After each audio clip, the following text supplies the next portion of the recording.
আসসালামু আলাইকুম। সবাই কেমন আছেন? আলহামদুলিল্লাহ আমি অনেক ভালো আছি আল্লাহর অশেষ রহমতে আপনাদের দোয়ায়। তো আজ আমি একটি নতুন ভিডিও নিয়ে চলে আসছি। তো প্রথমে দেখেই বুঝতে পারছেন যে আমি কি রান্না করতে চলেছি। আজকে আমি ডুমুর রান্না করব। তো একদমই ডুমুর রান্না করার ইচ্ছা ছিল না, কিন্তু পাশের বাসার ভাবি এই ডুমুরগুলো বৃষ্টির ভিতরে ভিজে ভিজে নিজের গাছ থেকে পেড়ে আমাকে দিয়ে গিয়েছে। তো আপনাদের সাথে শেয়ারটাও করে নিলাম। এখন কিন্তু ডুমুরটাকে আমি কেটে ধুয়ে পরিষ্কার করে সেদ্ধটা করে নিয়েছি। আর এই দেখুন চিংড়ি মাছ অল্প কিছু ছিল, তো সেগুলাও ধুয়ে পরিষ্কার করে নিয়েছি। আর ডুমুরটাও কিন্তু আমার সেদ্ধ হয়ে গেছে, সেটা নামিয়ে রেখে দিয়েছি। আর ডুমুরের পানিটা কিন্তু একদমই ফেলে দিব না, তার কারণ ডুমুরের পানিটা শরীরের জন্য অনেক উপকারী। তো এখন আমি সরিষার তেলে দিয়ে দিলাম তেজপাতা ফোড়ন আর পেঁয়াজ কুচি দিয়ে হালকা বাদামি করে ভেজে নিব। তো তারপরে দিয়ে দিলাম রসুন বাটা, আদা বাটা আর জিরা আর গরম মশলা আমি একটু বেটে নিয়েছিলাম, সেটা দিয়ে এখন এটাকেও কষিয়ে নিচ্ছি। কষিয়ে নিয়ে কিছুটা সময় মশলার গন্ধটা চলে যাবে ততক্ষণ একটু কষিয়ে নেব, কাঁচা যে গন্ধটা সেটা যাতে না থাকে। তারপরে হলুদ গুঁড়া, লবণ আর শুকনো মরিচটা গুঁড়া করা মরিচটা দিয়ে দিচ্ছি 2 টেবিল চামচ। তো যেহেতু এটা বন্য তরকারি, এটাতে একটু মশলা বেশি দিলেই ভালো লাগে। আর নারকেলের দুধ দিলে তো অনেক ভালো লাগে, কিন্তু শারীরিক সমস্যার জন্য নারকেলের দুধটা দিয়ে রান্নাটা করব না। তো মশলার ভিতরে ডুমুরের পানিটা দিয়ে একটু কষিয়ে নিচ্ছি। তো কষিয়ে নিয়ে তেল ছেড়ে দিয়েছে, এখন দিয়ে দিচ্ছি চিংড়ি মাছ। চিংড়ি মাছগুলো দিয়ে আবারও কিছুটা সময় রান্না করে নেব।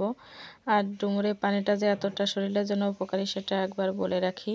প্রতি মাসে মেয়েদের যে মাসিকের সমস্যাটা আছে, ব্লাডটা কম যায়, তো ডুমুরের পানিটা সেদ্ধ করে রেখে দিয়ে এটা খেলে কিন্তু অনেক উপকারে আসে। তো মশলা থেকে তেল ছেড়ে দিয়েছে, এখন সিদ্ধ করা ডুমুরটা দিয়ে দিচ্ছি। দিয়ে এটাকে 5 মিনিট পর্যন্ত রান্নাটা করে নেব। খুব সুন্দর করে কষিয়ে নিলে কিন্তু খেতে ভালো লাগবে। আর সেদ্ধর সময় হালকা একটু লবণ আর হলুদ দিয়ে যেহেতু আমি সেদ্ধটা করে নিয়েছিলাম, তার জন্য কালারটা খুব সুন্দর এসেছে। তো সবাই একটু হলে সাপোর্ট করবেন, আমি সবাইকে সাপোর্ট করার চেষ্টা করি। আর কমেন্টে রিপ্লাই দিব, কমেন্টে বলে যাবেন, তো তাহলে কিন্তু আমার রিপ্লাই দিতে সুবিধা হয়। আর 24 ঘন্টার ভিতরেই কিন্তু আমি সবার কমেন্টে রিপ্লাই দিয়ে থাকি। তো এই যে কষিয়ে নেওয়ার পরে আমি ডুমুরে যে পানিটা তুলে রেখে দিয়েছিলাম সেই পানিটা দিয়ে দিলাম। দিয়ে এই পানি দিয়েই কিন্তু রান্নাটা করব, আর কোনো পানির প্রয়োজন হবে না। তো আবার একটু নাড়িয়ে চাড়িয়ে কিছুটা সময় কিন্তু সেদ্ধ বসিয়ে দেব ঢাকা দিয়ে, দম নিতে থাকবে, তাহলে কিন্তু রান্নাটা খুব সুন্দর খেতে লাগবে। মশলাটা ডুমুরের ভিতরে সব ঢুকে যাবে। তো এই যে দেখুন আমি এখন এইভাবে করে 5 মিনিট পর্যন্ত জাল দিয়ে নিব। আমি রান্নাতে একটু চুইও ব্যবহার করেছি, যেহেতু আপনাদের ভাইয়া চুই খেতে অনেক পছন্দ করে। আর আমার ফ্রিজে সবসময় চুইটা রেখে দিই, সব সময়ের জন্য চুইটা রাখা ভালো, শরীরের জন্য খুবই উপকারী। তো এইভাবে করেই কিন্তু আর 5-7 মিনিট পরে যে ঢাকনা তুলে দেখিয়ে দিচ্ছি কত সুন্দর রান্নাটা হয়ে গেছে।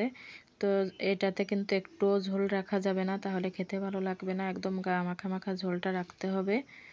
তো এই যে আমার রান্নাটা প্রায় শেষ, এখন আমি নামিয়ে নিব।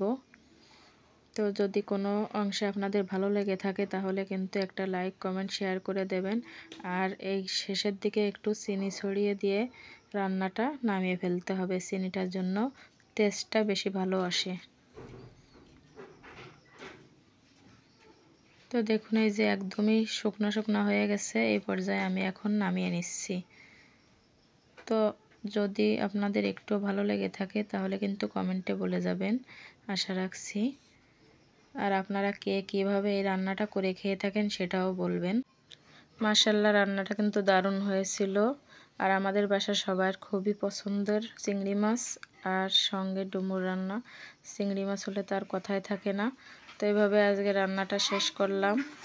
মাশাআল্লাহ দারুণ হয়েছিল কিন্তু খেতে, রান্নাটা অনেক মজা হয়েছিল। তো তারপরে আমি কিছু মাছ ফ্রাই করে নিয়েছিলাম, একদম টাটকা মাছ নিয়ে আসছে বাজার থেকে, তা ভাবলাম মাছ ভাজি করে দিই।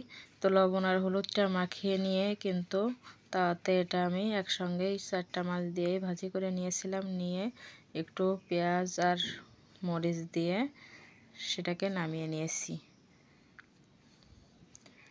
তো এই যে আমার অন্য সাইডটা উল্টে দিচ্ছি, দিয়ে এভাবে আজকে দুপুরের খাবারটা কিন্তু করে নিয়েছিলাম। তো মাছ ভাজি কার কার পছন্দ সেটাও কিন্তু বলে যাবেন। তা আমার ছেলের কিন্তু মাছ ভাজি অনেক পছন্দ, প্রতিদিন রান্নার সময় কিন্তু তার জন্য আমার মাছ রেখে দেওয়া লাগে। তো সবাই ভালো থাকবেন, আল্লাহ হাফেজ।